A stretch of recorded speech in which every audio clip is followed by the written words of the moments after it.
Welcome back to a new episode of The Green Kitchen, a show that celebrates the link between nature, nutrition, and livelihood. Today, we are going to talk about moringa or the drumstick tree.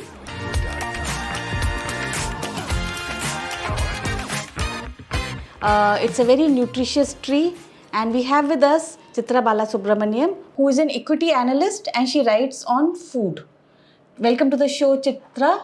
So, tell us something about moringa. That, if you remember, that's the first article that you did for Down to Down Earth. to earth, yes. And it has been an incredible journey of about over 10 years now. And thank you for having me on this show. And I congratulate you, Vibha, for starting a show like this where we're taking recipes from the book to people's home, using the social media to make people aware of these lovely unknown ingredients that we have in the Indian kitchen today. So now coming to your question as to what the uses for moringa in the traditional Indian household. Now, if I must say so, a traditional Indian household is about incredibly smart than what we city dwellers are today. They have had access to these plants, in the backyard, which could be used to whip out, recipes which are very good for the heart, good for the health, good for the family, and they're tasty. And moringa is one of them.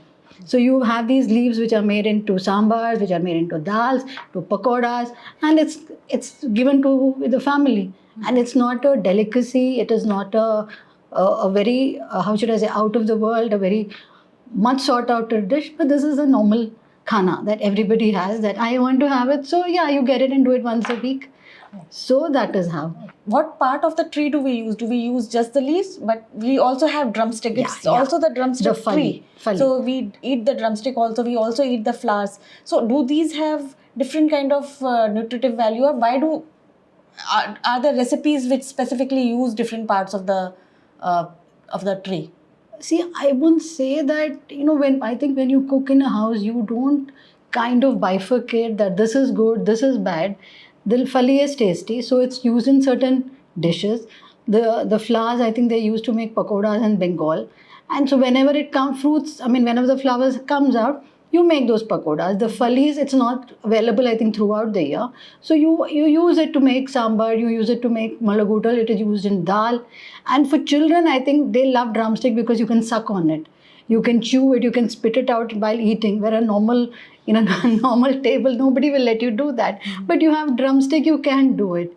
So, and I'm not sure about how much of the nutritive value people look at it when it's something that is taught saying this is good for your health, you eat. So I think the entire plant has nutritive value, but it is the leaf that is getting a lot of focus today as a superfood.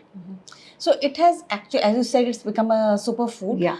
It has gained importance in the last few decades or years. Yes. And what's the reason for this?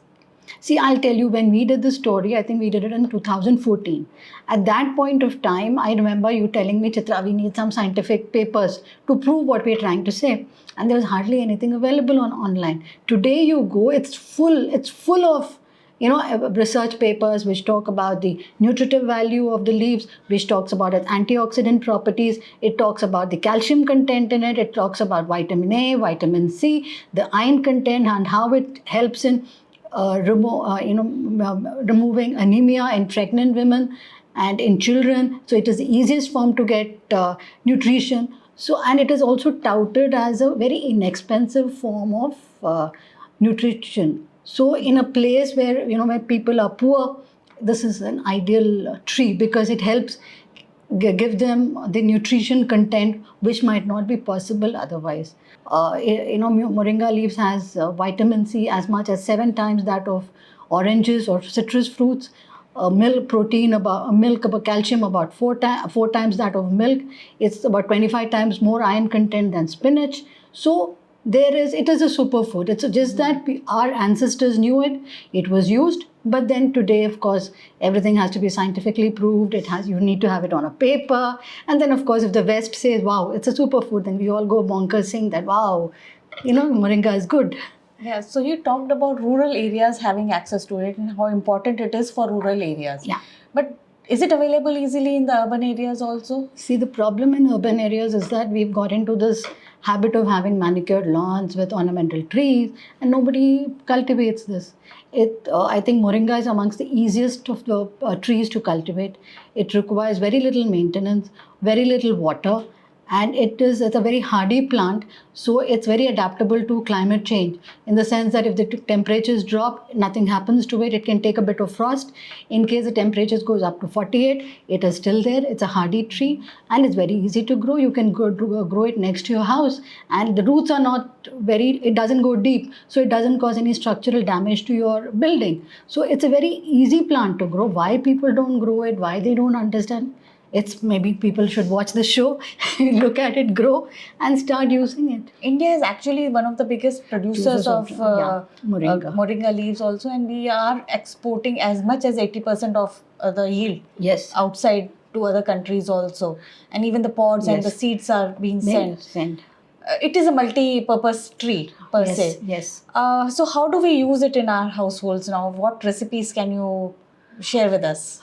Actually, okay, you can use it in the traditional way, but I think most of us are cooking traditional food, but then, it's experimenting and we've gone beyond the tradition. So I think as an artist, you should first understand the way the leaves can be used. And what, in my limited exposure, is that if the leaves are roasted, the taste is amazing. So in the South, they make what is called the moringa ele adai, which is a leaf. You just make adai. I have written an article on it, but this is not that. This is just made with rice. And you just soak rice for about kacha chawal or raw rice for about 2 hours or 3 hours, and then grind it to a thin, thick paste, not very thin. Add a bit of cumin seeds, salt, pepper, bits of coconut, and a handful of the leaves. And then it's made like a dosa. It's thicker than a dosa and thinner than an adai. And it goes very well with butter, with honey, with jaggery, with pickles. And so when you roast it, the taste of the leaves comes out very well. Mm-hmm. But when you cook it with water, it turns a little bitter. Mm-hmm. So that is a big problem. So if you avoid cooking it with water, but use it wherever it can be used with oil or roasted or toasted, the recipe works. You have got leaves. Yes. We got a lot of leaves. But see, given Delhi's weather, I think in a couple of hours, it is wilting. Yeah. And I think the biggest problem with moringa leaves is to pick these. It is a task to sit and take out a handful of leaves. Mm-hmm. So that if you are able to conquer, then you have won the war in using moringa leaves. Okay, that's very interesting. You had shared a recipe for the dal. Would you like to share it with us? Again? Yes. But yes, the dal recipe, which is a simple recipe, moong dal, boiled moong dal, and with the tadka. So you put this in tadka, or do you put it? You can do it either ways. Either when you are boiling it, you put a handful, or if you want to do it as a tadka, fry it in oil for a minute or two, and put it. So that's a very easy way of using it. Yes. Especially the tadka, it seems very interesting. It will also have a lot of fragrance because the leaves are fragrant. Yes, they have a. So, thank you for joining us and telling us so much about moringa, which is drumstick in English and sehjan in Hindi. So it's a very interesting tree. It would help you adapt to climate change because that might be the only food available at that time. It grows very easily. Yes. So it's something that everyone can and should include in their diets. Yes, and if you can please plant moringa trees around you.